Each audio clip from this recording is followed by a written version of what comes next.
Hey there, I'm just trying something. So, just picked this back up. It's been a few days since work has been going on, so I haven't had a chance, and practicing in the evening is not so easy. Yeah, and then I went looking for sea shanty because I think Kevin said, "Hey, sea shanties," so I went looking for sea shanty.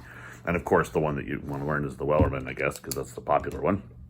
And so I looked around for various music for it, and I found a person who does a melodeon and accordion and concertina sort of notation and things like that in lessons. So I think he's over in the UK somewhere. And so anyway, I got his stuff, and it's useful. He's got a really good way of representing notation. So anyway, I'm practicing, trying to learn how to do it. So getting there slowly. It's not as easy. You might know what you're supposed to do, but getting your hands to do it is not so simple.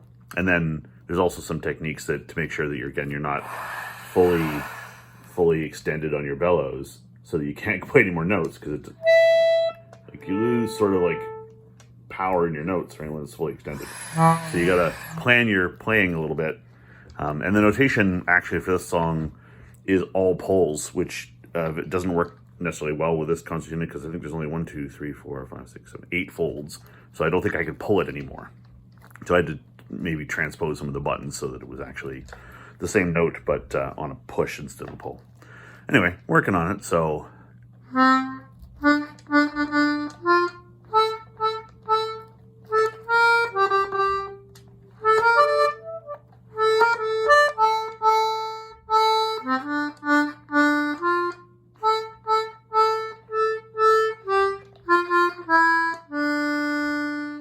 Getting there.